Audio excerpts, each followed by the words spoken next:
Well, I just got back from watching The Nun 2, and it kind of fucking sucked. As you can see, I'm displaying my festivities as we get into this video. So here's a nice little spooky house with pumpkins and such. You know, I really can't wait for The Nun 3 to come out, because then I can say it's going to be the most trash shit trilogy of horror movies that have come out in a goddamn long time. The Nun 1 wasn't that great. The Nun 2, maybe a little less shit than the first one, but still shit. There's no such thing as a good shit, you know? It might just be a little bit of a less stinky shit. And that's kind of what the Nun 2 is.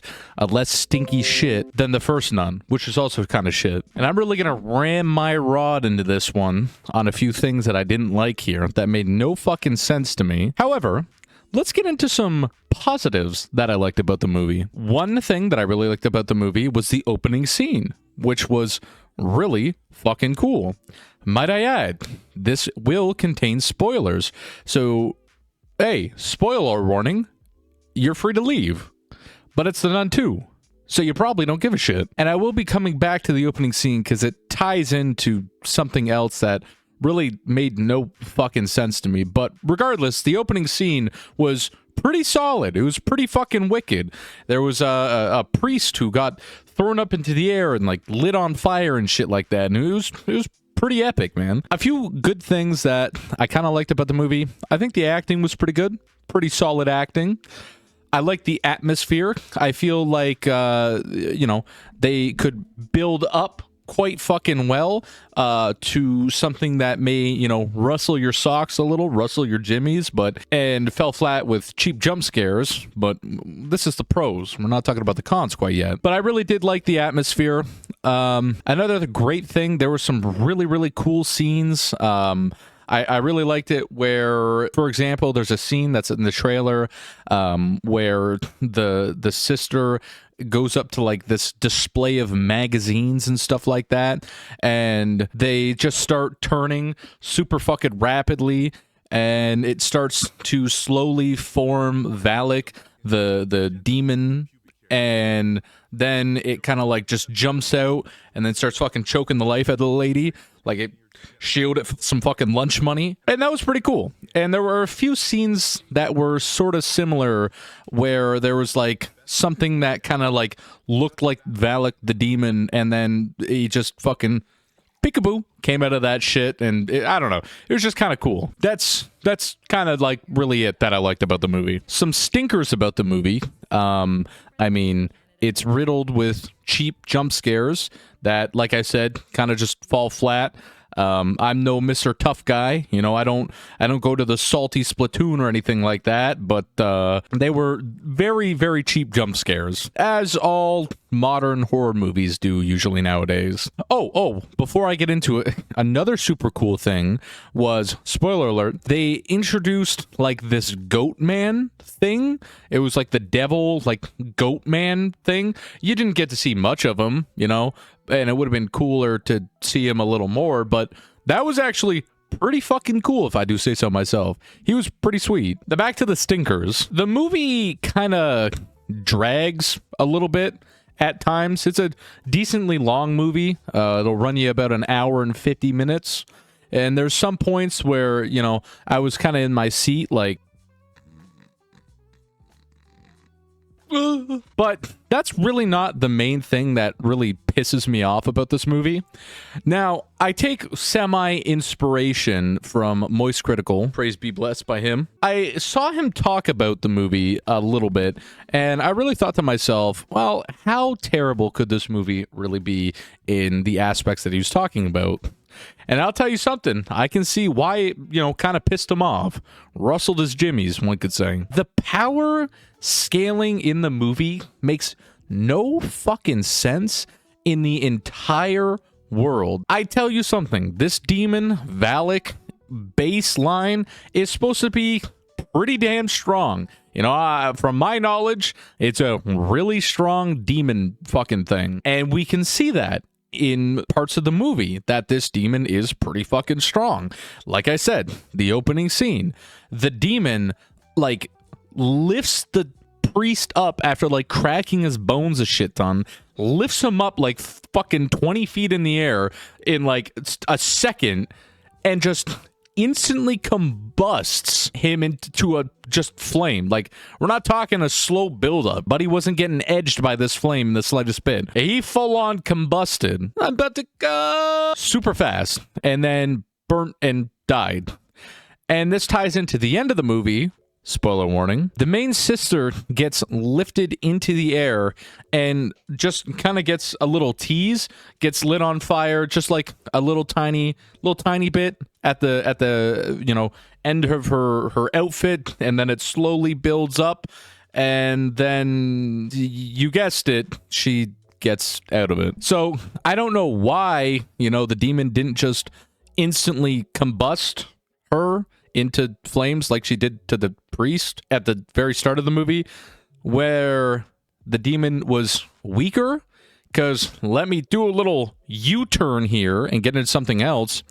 The whole premise of the movie is that this demon Valak is after a relic. The relic is St. Lucy's eyes, which is apparently supposed to be this crazy, powerful, holy relic. And if the demon Valak gets it, God only fucking knows what's going to happen. They literally say in the movie that if the demon gets this relic, which the demon does, the demon is supposed to become some fucking unstoppable force, some absolute menace. And even after the demon Valak gets the relic, and it was this big thing, it's like, I swear to God, weaker than it was before. It makes like no sense to me in the slightest bit. But backtracking a little bit, I'm getting a little too ahead of myself. The whole thing was about the demon getting this relic, and the sister is kind of, you know, putting a little bit of a tussle to make sure the demon doesn't get the relic. And the thing that makes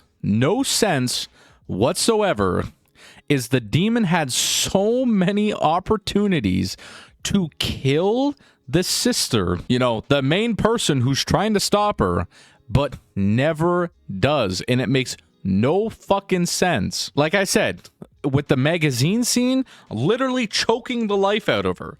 Probably could have killed her there, because in the beginning of the movie, the demon just randomly fucking lifts up somebody, it was some kid, and just fucking snaps his neck just like that and like kills him. Why didn't the demon do that to the sister when he was choking the life out of her? I don't fucking know. Then there was another scene where, you guessed it, it was a whole scene where the sister had the relic, or they were going to get the relic. I can't remember because the movie's kind of forgettable. Again, the demon has her in a choke, lifts her up like a fucking WWE wrestler. One hand, like a Michael fucking Myers, right up in the air, choking the life out of her, and then this little girl runs away with the relic, and instead of finishing the job and just killing the sister right there, the main person who is trying to stop the demon, which, might I add, she's from the first movie, which she already stopped the demon once, so she's like, you know, your arch nemesis at that point, and just lightly tosses her onto the ground and goes for the relic instead of just killing her right then and there. So, of course, the demon doesn't kill anybody. And then there's a whole, you know, cat and mouse scene, and then the demon finally gets the relic and blah, blah, blah. Like I already said, I was expecting a lot more. It was supposed to, you know, it was literally quoted that, you know, if this fell into the hands of the demon, unspeakable things would happen. No one knows the limits of the power from the demon getting this relic. And I kid you not, the end battle scene was just